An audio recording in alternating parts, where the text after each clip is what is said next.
જય શ્રી કૃષ્ણ, જય સ્વામિનારાયણ, જય માતાજી. કેમ છો બધા મિત્રો? મજામાં? News37 યુટ્યુબ ચેનલ વતી હું નિકુંજ કેવડિયા તમારું ખૂબ ખૂબ હૃદયથી સ્વાગત કરું છું. વિદ્યાર્થી મિત્રો, સાયન્સના 18મા લેક્ચરમાં તમારું વેલકમ છે. અને આપણે અત્યાર સુધી સાયન્સના 679 ક્વેશ્ચન ભણી ચૂક્યા છીએ. આજે 680થી શરૂ કરવાનું છે. અને જો તમારે સબસ્ક્રાઈબ કરવાનું બાકી હોય તો સબસ્ક્રાઈબ કરી દો, બાજુમાં બેલ દબાવી દો, જેથી કરીને આવનારા નવા વિડીયોની નોટિફિકેશન તમને તમારા મોબાઈલની અંદર મળી જશે. લાઈક કરજો, વધુમાં વધુ વિદ્યાર્થી સુધી શેર કરજો, જેથી કરીને આ સુંદર મજાના નોલેજને વિદ્યાર્થીઓ સુધી, ગુજરાતના હજારો વિદ્યાર્થી સુધી પહોંચાડી શકાય. અને કોઈપણ પ્રકારની ફી વગર, કોઈપણ પ્રકારના તમારી પાસેથી પૈસા લીધા વગર તમને એ જ કોચિંગ જે તમે મોટી ફી ભરીને ચૂકવો છો તે શીખવવામાં આવે છે. તો ખાસ વિદ્યાર્થીઓ સુધી પહોંચાડવાનું કામ તમે કરજો, તમને શીખવવાનું કામ હું કરીશ. શરૂ કરીએ આજનો લેક્ચર. નાનકડી એક વાત કે જે રિઝનિંગ છે પૂરું થઈ ગયું છે, ગણિત શરૂ છે, ઇંગ્લિશ શરૂ છે, કરંટ અફેર શરૂ છે અને વિજ્ઞાન શરૂ છે. તો આજનો વિજ્ઞાનના લેક્ચરમાં આપણે 680માં ક્વેશ્ચનથી શરૂ કરીએ. Question number 680. યંત્રોમાં, યંત્ર એટલે મશીન, યંત્રોમાં ઊંઝણ તરીકે શેનો ઉપયોગ થાય છે? ઊંઝણ એટલે લ્યુબ્રિકન્ટ. જ્યારે મશીનના ભાગો એકબીજા સાથે ગતિ કરતા હોય અને ઘસાતા હોય ત્યારે તેમની વચ્ચે સરળતાથી ગતિ કરાવવા માટે તેમાં વચ્ચે ગ્રીસ અથવા તો ઓઇલ અથવા તો ગ્રેફાઇટ એ નાખવામાં આવે છે, જેથી સાધનો જે છે એ વ્યવસ્થિત સ્મૂથલી ચાલી શકે. જેમ કે બાઇક છે તો બાઇકમાં આપણે ઓઇલ નાખીએ છીએ. હિંચકો હોય તો હિંચકો એના નાકા પાસે, એના જે હેન્ડલ છે એની પાસે આપણે ગ્રીસ મૂકીએ છીએ. મોટર છે તો મોટરના અંદર વાઇન્ડિંગની અંદર ગ્રીસ પૂરવામાં આવે છે. શા માટે? તો કે તે સરળતાથી મુક્ત રીતે પરિભ્રમણ કરી શકે અને એમાં કોઈપણ પ્રકારનું ઘર્ષણ ઉત્પન્ન ન થાય અને વીજળીની પણ બચત થાય. Question number 681. કયા બળની અસર હેઠળ ગ્રહો સૂર્યની આસપાસ ગતિ કરે છે? ગુરુત્વાકર્ષણ બળ. તમને ખબર હશે, સૂર્ય છે તે દરેક ગ્રહોમાં, એ સૂર્ય એક તારો છે અને બધા જ ગ્રહો તેની ફરતે ફર્યા કરે છે વર્તુળમય ગતિમાં. તો દરેકને પોતાની તરફ આકર્ષીને ખેંચીને રાખવાનું મુખ્ય જવાબદાર બળ છે તે ગુરુત્વાકર્ષણ બળ છે. Question number 682. ગુરુત્વાકર્ષણ બળને કેવું બળ ગણવામાં આવે છે? તો આપણે તેને સાર્વત્રિક બળ તરીકે ઓળખીએ છીએ. Question number 683. બે પદાર્થ વચ્ચેનું ગુરુત્વાકર્ષણ બળ શેના પર આધાર રાખે છે? તો એની માટેનું સૂત્ર છે કે ગુરુત્વાકર્ષણ બળ F બરાબર, અહીંયા આપણે નાનો એવો G લખીએ, ગ્રેવિટેશનલ ફોર્સ. ગુરુત્વાકર્ષણ બળ બરાબર, અહીંયા આપણે K કોઈ એક અચળાંક મૂકીએ, અચળાંક તરીકે K મૂકો અથવા તો G મૂકો. બરાબર, G m1 m2 છેદમાં r², અથવા તો rને બદલે તમે ડિસ્ટન્સ d મૂકો તો d². બરાબર.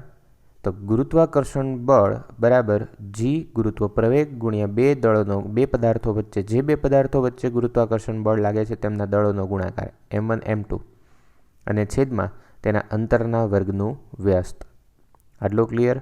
તો અંતર અને તે બંને દળ, પદાર્થના જે દળ છે તેમના ઉપર આધાર રાખે છે. તો Gm1 m2 છેદમાં d², આ સૂત્ર તમે યાદ રાખજો, ગુરુત્વાકર્ષણ બળ માટેનું સૂત્ર છે. ચુંબકીય બળમાં પણ આવી રીતે જ હોય. બરાબર. વિદ્યુતીય બળની અંદર પણ આવી રીતે જ હોય. બે ઇલેક્ટ્રોન વચ્ચે લાગતું વિદ્યુતીય બળ 12 સાયન્સની અંદર એ આવે છે.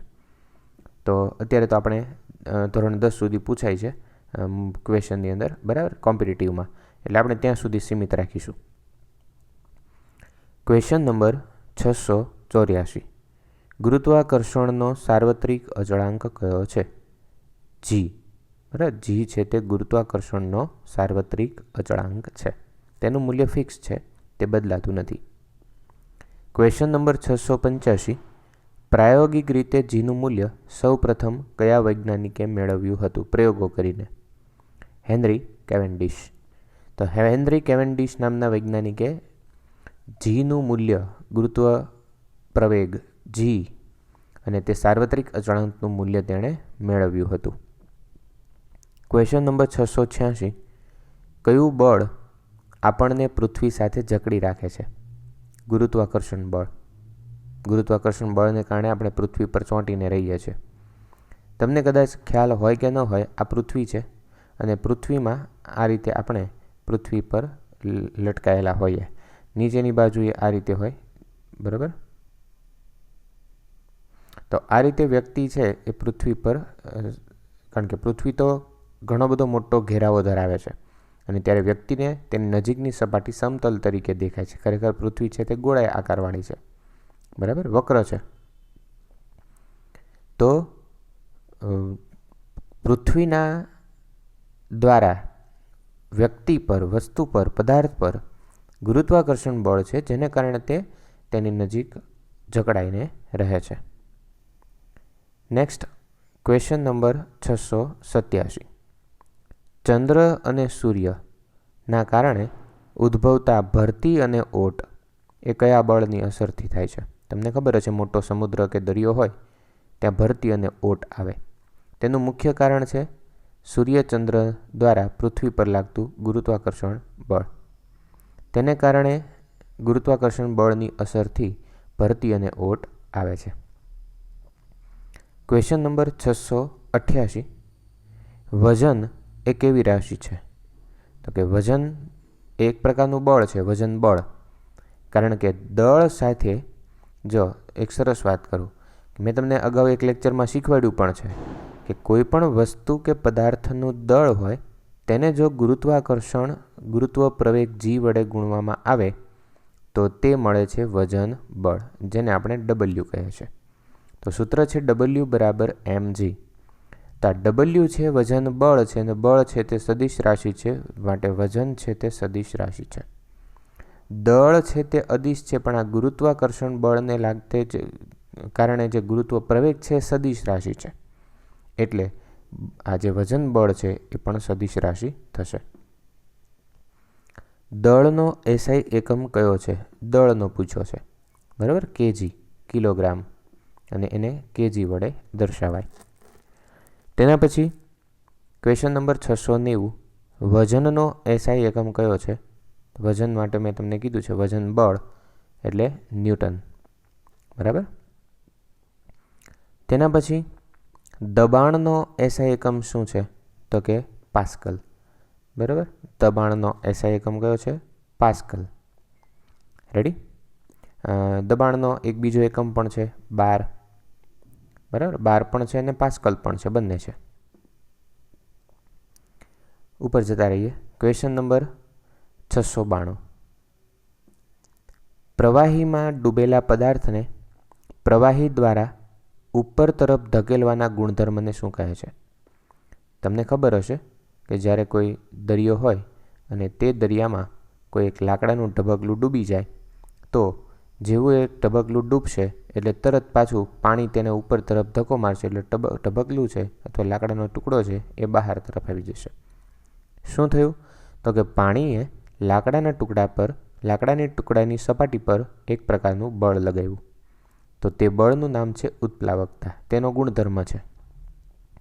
એટલે પાણી છે એ એક એવો બળને, પાણી છે તે વિરુદ્ધ દિશામાં ઉપરની બાજુએ બળ લગાડે છે, તેનું નામ છે ઉત્પ્લાવકતા, તે તેનો ગુણધર્મ છે. ક્વેશ્ચન નંબર 693, ઘનતા એ કેવી રાશિ છે? તો અદિશ રાશિ છે. ઘનતાને કોઈ દિશા હોતી નથી. ઘનતા એટલે શું? તો મેં તમને કીધું હતું કે એક ચોક્કસ જગ્યામાં જો વધારે કણો ગોઠવાય તો ઘનતા વધારે છે, તેટલા જ જેટલી સાઇઝમાં જો ઓછા કણો ગોઠવાય તો ઘનતા ઓછી છે. એટલે એમાં દિશાની કોઈ જરૂરિયાત નથી, માટે તે અદિશ રાશિ છે. પાણીની ઘનતા કેટલી છે? તો કે 1000 કિલોગ્રામ પ્રતિ મીટર ક્યુબ. આપણે એને સમજીએ કે 1 મીટર લંબાઈ, 1 મીટર પહોળાઈ અને 1 મીટર ઊંચાઈ. તો આ પ્રકારનું જો કોઈ એક બોક્સ વિચારવામાં આવે, 1 મીટરની વાત કરું છું, આ તો દોરવામાં તો આટલું હું લઉં છું, બરાબર? પણ 1 મીટર, 1 મિનિટ, ઓકે,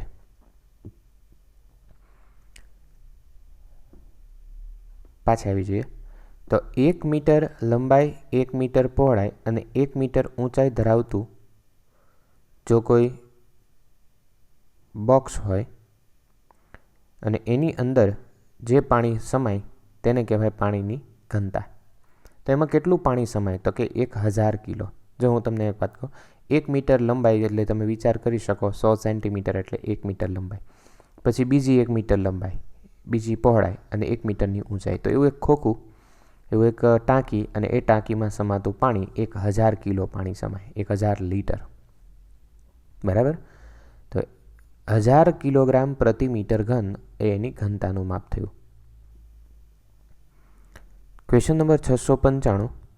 પદાર્થની ઘનતાનો ઉપયોગ પદાર્થની કઈ સ્થિતિ દર્શાવવા માટે થાય છે? પદાર્થની શુદ્ધતા માટે થાય છે.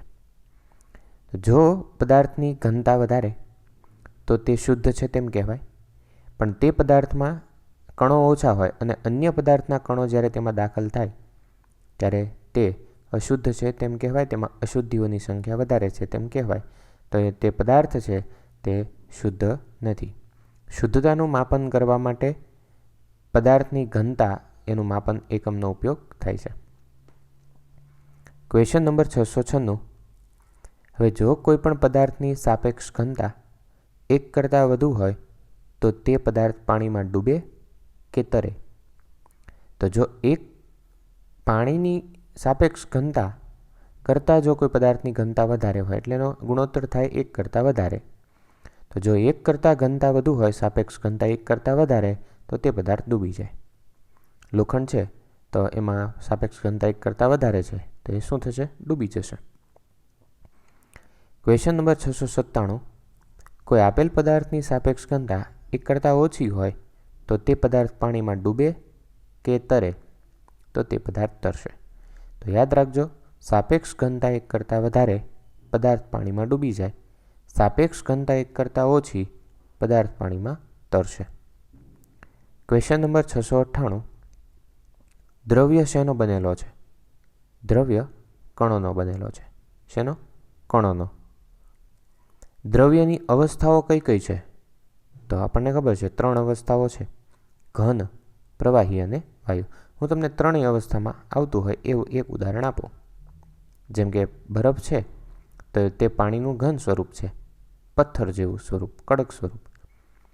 પાણી છે તો તે પાણીનું પ્રવાહી સ્વરૂપ છે, અને વરાળ છે તે પાણીનું વાયુ સ્વરૂપ છે.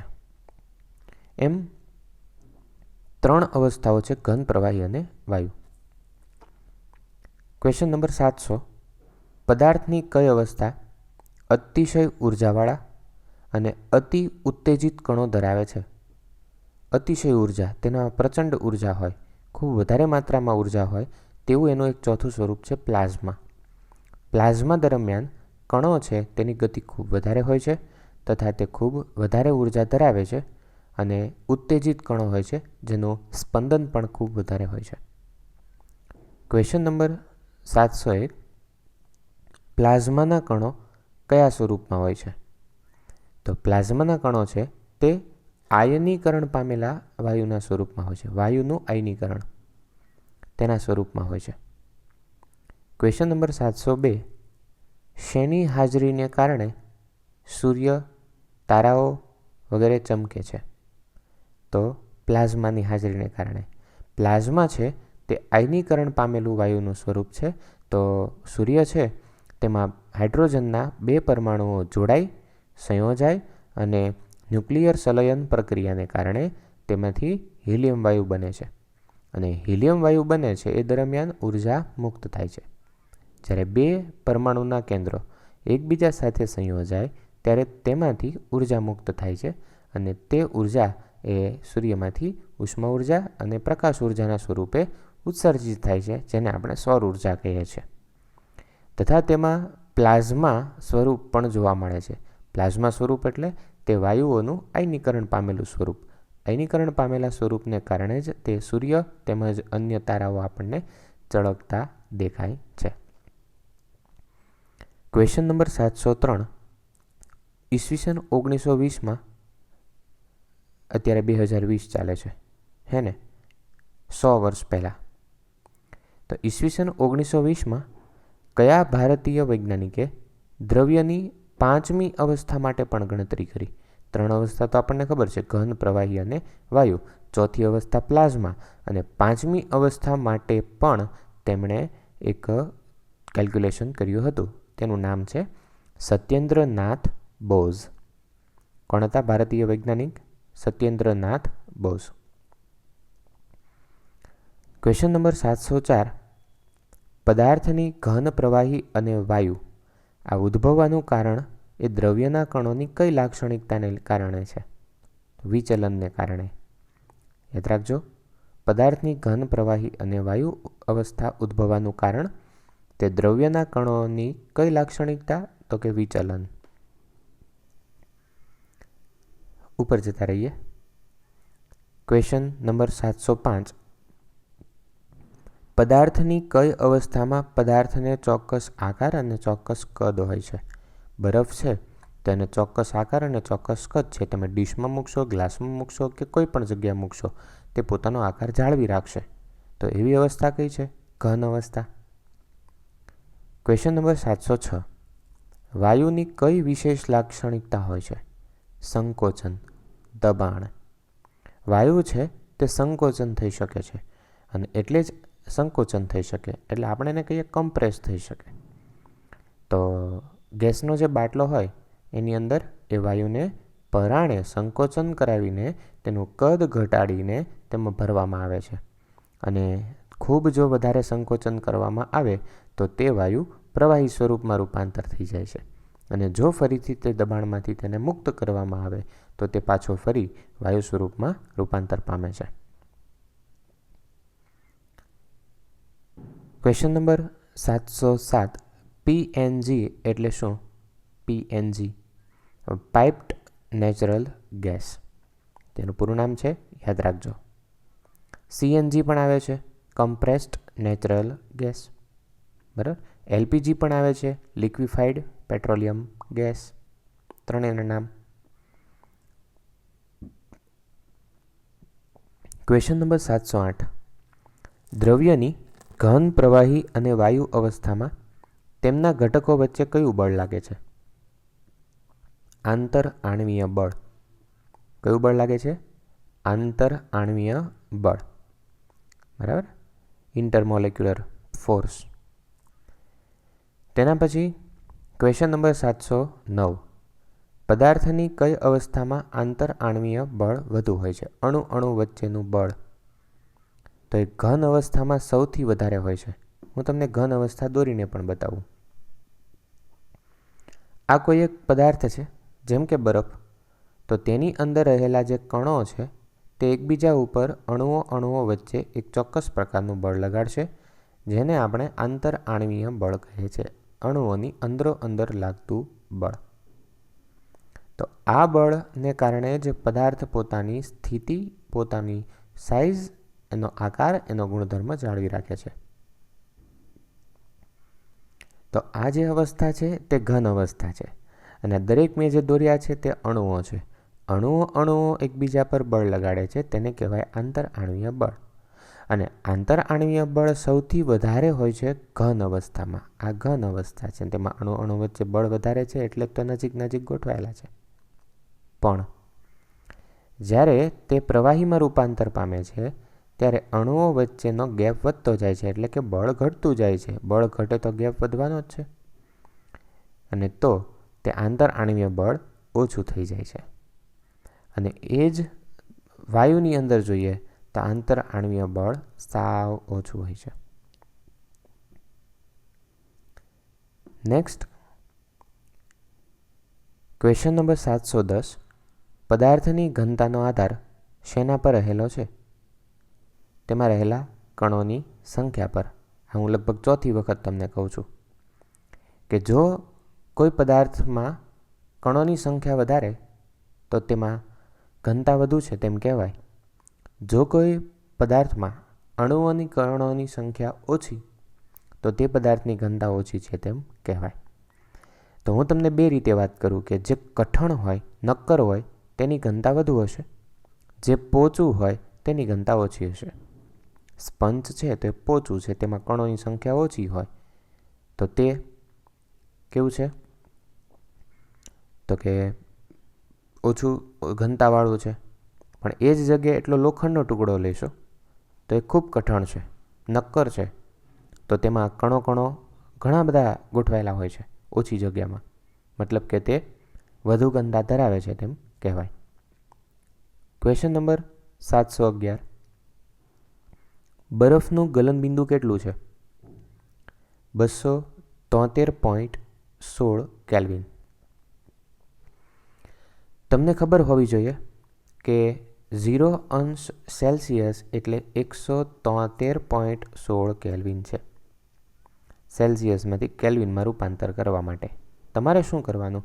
સેલ્સિયસમાં જેટલું માપ હોય તેમાં 173.16 કેલ્વિન નાખી દો, એટલા ઉમેરો 173.16 એટલે આંકડો રૂપાંતર શેમાં થઈ જાય?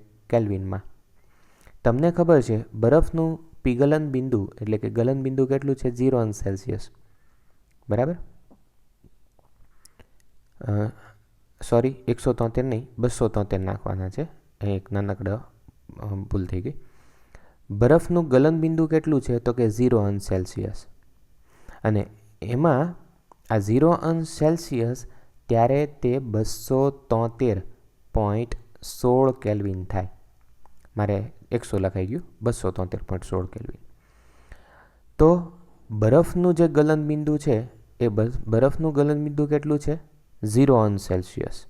મતલબ કેલ્વિનમાં રૂપાંતર કરો છો ત્યારે 0°C ને કહેવાય 273.16 કેલ્વિન. હવે તમારે સેલ્સિયસમાં આંકડાઓ ફેરફાર થાય. માનો કે પાણીનું ઉત્કલન બિંદુની વાત કરીએ તો પાણીનું ઉત્કલન બિંદુ કેટલું છે? 100°C. તો તમારે કેલ્વિનમાં ફેરવવું હોય તો કરવાનું કાંઈ નથી, 100માં 273.16 ઉમેરી દો, એટલે જે આંકડો તમને નવો મળશે એ કેટલો મળશે? 201 300, તો 373.16 કેલ્વિન. ક્લિયર? એટલે તમારે એટલું યાદ રાખવાનું છે કે સેલ્સિયસમાં જે માપ આપ્યું હોય તેમાં 273.16 કેલ્વિન ઉમેરવાથી કેલ્વિનમાં માપ મળી જાય. એટલે આવો રૂપાંતરવાળો ક્વેશ્ચન પણ તમને પૂછી શકાય જો તમને મેરિટમાં નામ ન આવવા દેવું હોય તો. નેક્સ્ટ, ઘણા પદાર્થો એવા, જો બરફ છે તેને તમે ગરમી આપો તો એનું પહેલાં તો પાણી બને, પ્રવાહી બને, ને પછી તેને ગરમી આપો તો તે વરાળ બને. પરંતુ ઘણા પદાર્થો એવા છે કે જે કઠણ હોય, ઘન સ્વરૂપે હોય, જેવા ગરમ કરો તો પ્રવાહી તો બનવાનું નામ જ ન લે, સીધા જ વાયુ સ્વરૂપમાં રૂપાંતર થઈ જાય. અને તેમાં કપૂરની ગોટી તમને ખબર હશે. કપૂર અને નવસાર આ બંને પદાર્થો એવા છે કે જેને ગરમ કરતાં તરત જ એ પ્રવાહીમાં રૂપાંતર થયા વગર સીધા જ વાયુ બની જાય છે. તો આ ઘટનાને કહેવાય ઉર્ધ્વપાતન. શું કહેવાય? ઉર્ધ્વપાતન. હે સાહેબ, વરાળ બની તો વાયુ બન્યો તો ઉર્ધ્વપાતન. વાત સાચી. તો પાણીમાંથી વરાળ બને છે તો એને કેમ ઉર્ધ્વપાતન ન કહેવાય? એને કેમ બાષ્પીભવન કહેવાય? તો યાદ રાખજો કે પ્રવાહીમાંથી જ્યારે વાયુ બને છે, શું કીધું? પ્રવાહીમાંથી જ્યારે વાયુ બને છે ત્યારે તે બાષ્પીભવન છે, પણ ઘનમાંથી જ્યારે વાયુ બને છે ત્યારે તે ઉર્ધ્વપાતન છે. કેમ? તો કે ઘનમાંથી પહેલાં પ્રવાહીમાં થવું જોઈએ, જે થતું નથી, ડાયરેક્ટ જ સીધું શેમાં રૂપાંતર થાય છે? વાયુમાં. ખબર પડી? ઘન છે એમાંથી પ્રવાહીમાં રૂપાંતર થાય છે ત્યારે તેને કહેવાય પીગલન, અને પ્રવાહીમાંથી જ્યારે વાયુમાં રૂપાંતર થાય છે ત્યારે તેને કહેવાય બાષ્પીભવન, વેપરાઇઝેશન. અને આનું નામ છે ઉર્ધ્વપાતન, સબ્લિમેશન. બરાબર? તો આવી રીતે, અને આ ઘનમાંથી પ્રવાહી બને છે તો લિક્વિફિકેશન. રેડી? પ્રવાહીકરણ. ઓકે, તો આટલી વસ્તુ તમારે યાદ રાખવાની હતી. નેક્સ્ટ જોઈએ તો 713મો ક્વેશ્ચન, ઘન પદાર્થનું સીધું વાયુમાં રૂપાંતર થવાય તો એ ઘટનાને શું કહેવાય? ઉર્ધ્વપાતન. બરાબર? ક્વેશ્ચન નંબર 714, સૂકો બરફ એ વાયુનું ઘન સ્વરૂપ કયા વાયુનું ઘન સ્વરૂપ છે? તો કાર્બન ડાયોક્સાઇડ વાયુનું. કાર્બન ડાયોક્સાઇડ વાયુને જો તમે ઘન સ્વરૂપમાં ફેરવવાની કોશિશ કરો તો તે સૂકો બરફ ગણાય છે. મોટે ભાગે કોલ્ડ સ્ટોરેજમાં સૂકો બરફ હોય છે. કોલ્ડ સ્ટોરેજમાં ટમેટાં, બટેટા, શાકભાજી, ફળો એને વર્ષો સુધી વર્ષો સુધી 6-7 આપણે વરસ રાખો ને, 1 વર્ષ કે 2 વર્ષ, તો એને એવા ને એવા રાખવા માટે આ કોલ્ડ સ્ટોરેજમાં સૂકા બરફનો ઉપયોગ થાય છે. ક્વેશ્ચન નંબર 716, તાપમાનનો એસઆઈ એકમ કયો છે? કેલ્વિન. યાદ રાખજો, સેલ્સિયસ નથી, કયો છે? કેલ્વિન. મેં તમને હમણાં રૂપાંતરણ શીખવાડ્યું કે 0 સેલ્સિયસ એટલે કેટલા કેલ્વિન થાય? 273.16. એટલે જો રૂપાંતરણ માટેનો પ્રશ્ન પૂછો કે 0 સેલ્સિયસ બરાબર કેટલા કેલ્વિન? 273.16. આની જગ્યાએ તમને એવું કે 273.16 સેલ્સિયસ બરાબર કેટલા કેલ્વિન, તો તમારે પાછું 273.16માં 273.16 પાછું ઉમેરવાનું અને જે આન્સર આવે તમારો, તમને હેરાન કરવા પૂછવું હોય, બરાબર, આવો ક્વેશ્ચન પૂછી શકાય. ક્વેશ્ચન નંબર 718, હાલમાં જાણીતા તત્વોની સંખ્યા કેટલી છે? 114 નહીં, બરાબર. અત્યારે હાલની પરિસ્થિતિ પ્રમાણે વાત કરીએ 2020ની સાપેક્ષે, તો એનસીઆરટીના નવા સિલેબસની અંદર 114ને બદલે 118 કરેલા છે. એટલે 4 તત્વો પછીથી શોધાયેલા છે. તમારે 114 નથી લખવાનું, તમારે 118 લખવાનું છે. સમજ પડી? અને આ જૂના સિલેબસમાંથી છે, એટલે તેમાં 114 સંખ્યા આપી હતી. હવે એ જૂનો સિલેબસ પૂરો થયો બન્યો એને 10 વર્ષ વાગ્યા, અને પછી સંશોધન થયા, માહિતી તો ફેરફાર તો કરવી પડે ને, અને એટલા માટે આપણે 118 લખીશું. અને તો તમને પ્રશ્ન પૂછાય કે નવા શોધાયેલા તત્વોની સંખ્યા કેટલી છે? 118. ક્વેશ્ચન નંબર 719, કેટલા તત્વો ઓરડાના તાપમાને વાયુ સ્વરૂપમાં મળે છે? વાયુ સ્વરૂપમાં હોય એવા કેટલા તત્વો છે ઓરડાના તાપમાને? એટલે કે અત્યારે આપણે, તમે અને હું, એ બંને અત્યારે જે તાપમાને આપણે રહીએ છીએ તે તાપમાને વાયુ સ્વરૂપમાં મળતા હોય એવા કેટલા તત્વો છે? તો 11. હું તમને થોડા નામ આપું. તત્વની વાત કરે છે, મિશ્રણની નહીં. એટલે કાર્બન ડાયોક્સાઇડ વાયુ અંદર ન આવે તો મિશ્રણ છે, બરાબર. તત્વોની જ વાત છે, જેમાં hydrogen H2, nitrogen N2, oxygen O2, chlorine Cl2, argon Ar, હે ને, નિયોન Ne. આ બધા વાયુઓ જે છે, એમાં હું 5 બોલ્યો, આ બધા વાયુઓ છે, ક્રિપ્ટોન, ઝેનોન, રેડોન. આ બધા જ વાયુઓ એ વાયુ અવસ્થામાં મળે છે ને એવાની સંખ્યા કેટલી છે? 11. યાદ રાખજો, વાયુ સ્વરૂપે મળી આવતા તત્વોની સંખ્યા 11 છે. તો આંકડો તમારે યાદ રાખવાનો છે. નેક્સ્ટ ક્વેશ્ચન નંબર 720, કયા 2 તત્વો ઓરડાના તાપમાને પ્રવાહી સ્વરૂપે મળે છે? બરાબર.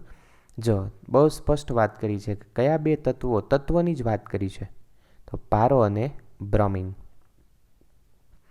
હવે તમને જો માત્ર ધાતુ પૂછે તો પારો, અધાતુ પૂછે તો બ્રોમિન, બરાબર.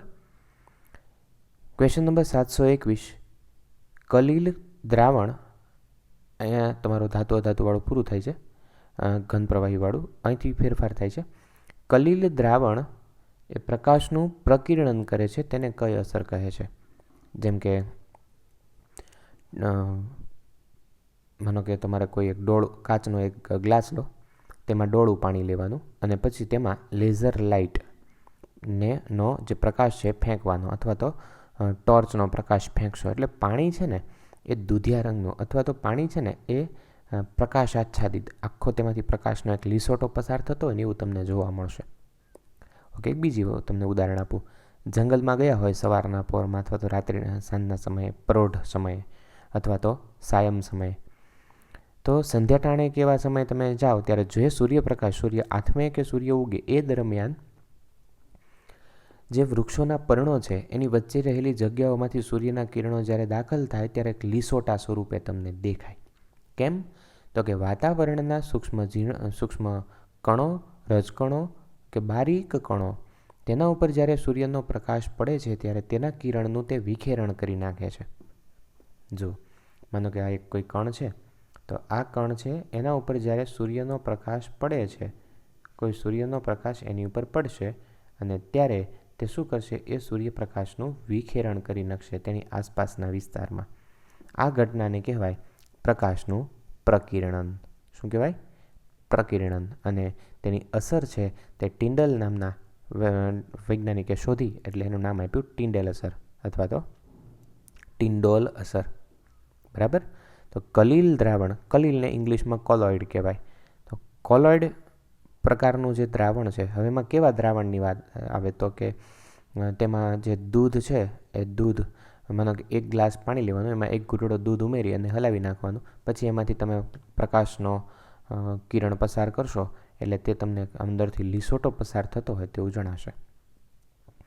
અને જો તમે ગ્લાસ વગર લેઝર લાઇટનો લીસોટો પાડશો તો તમને વચ્ચે કોઈ જગ્યાએ પ્રકાશ દેખાશે નહીં, પણ તમે જે દિવાલ પર પ્રકાશ પાડો છો ત્યાં તમને એક માત્ર બિંદુ અને તમારી લેઝર લાઇટ પાસે બિંદુ, 2 જ બિંદુ દેખાશે. તમને વચ્ચે પ્રકાશના લીસોટા દેખાશે નહીં.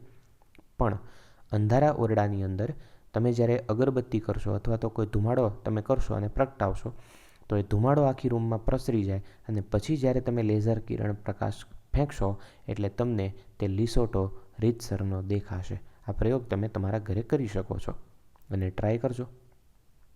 તો એ જે દ્રાવણ થયું ઓરડાની અંદર ધુમાડો, એ ધુમાડો પણ કલીલ દ્રાવણ છે, દૂધ કલીલ દ્રાવણ છે. બરાબર. તો આ અસરનું નામ છે ટિન્ડલ અસર. તો અહીંયા સરસ મજાનું આ 721 ક્વેશ્ચન સુધી પૂરું થયું. આજે ક્વેશ્ચન થોડા સરળ હતા, મજા આવે એવા હતા અને જલ્દી યાદ રહી જાય એવા હતા, એટલે લેક્ચર થોડો વહેલા પૂરો થઈ ગયો. બરાબર. આપણે રોજ જે 30-40 ક્વેશ્ચનો ભણતા જઈએ છીએ ને તમારે એને યાદ પણ રાખવાના છે. વ્યવસ્થિત તૈયાર કરજો, કારણ કે સ્પર્ધાત્મક પરીક્ષામાં શક્ય હોય ત્યાં સુધી ક્વેશ્ચન ચેન્જ કરતા નથી, બેઠો ક્વેશ્ચન પૂછી નાખે છે. અને એટલા માટે જ તમે એક વખત તમારા કાનમાંથી, તમારી નજર સામેથી જો કોઈ ક્વેશ્ચન પસાર થઈ ગયો હોય અત્યારે, તો પરીક્ષા દરમિયાન તમારે કોઈ પણ પ્રકારની મુશ્કેલી પડે નહીં. અને જેવો પ્રશ્ન પૂછાય એટલે તરત આપણને આવડે, ફટકત આપણે સોલ્વ કરી નાખીએ, એટલે કોઈ મુશ્કેલી ન પડે. સારું. વિડીયો લેક્ચર્સમાં મજા આવી હશે, તમને ગમ્યો પણ હશે. વિદ્યાર્થીઓ સુધી શેર કરજો અને જે લોકો સ્પર્ધાત્મક પરીક્ષાની તૈયારી કરતા હોય તેવા તમારા ભાઈબંધો, દોસ્તારો, મિત્રો, બહેનો હોય તો એમની બહેનપણીઓ તથા કુટુંબ પરિવારમાં જે કોઈ ગવર્મેન્ટ એક્ઝામ માટેની કોમ્પિટિટિવની પ્રિપરેશન કરે છે તેમના મોબાઈલની અંદર વિડીયો લિંક મોકલજો, તમારા સ્ટેટસની અંદર મૂકી દેજો, જેથી કરીને તમારી આસપાસના મિત્ર વર્તુળમાં જે કોઈ વિદ્યાર્થીને જરૂર હશે તે તેમાંથી મેળવી લેશે અને તે પોતે પણ ખૂબ સારું નોલેજ મેળવે તેવી અપેક્ષા સાથે ગુજરાતનો દરેક વિદ્યાર્થી સારામાં સારું ભણી શકે તે હેતુસર આ એક સરસ મજાનું સપનું લીધું છે અને એ ગુજરાતના વિદ્યાર્થીઓને ભણાવવા માટે જ આપણે આ મહેનત કરી રહ્યા છીએ. તો મારી આ રાત દિવસની મહેનત વિદ્યાર્થીઓને લાભ થાય અને એમને ખૂબ સારું એવું પ્રોત્સાહન મળે, બળ મળે અને વગર પૈસે પોતે અભ્યાસ કરી અને એક ભારતનો શ્રેષ્ઠ નાગરિક બને તેવા ઉમદા વિચારો સાથે આજનો લેક્ચર પૂરો કરીએ. તમને સારામાં સારી નોકરી મળે એવી મા સરસ્વતીને પ્રાર્થના કરી આજના લેક્ચરનો વિરામ કરીએ. જય હિન્દ, જય ભારત, વંદે માતરમ. Thank you.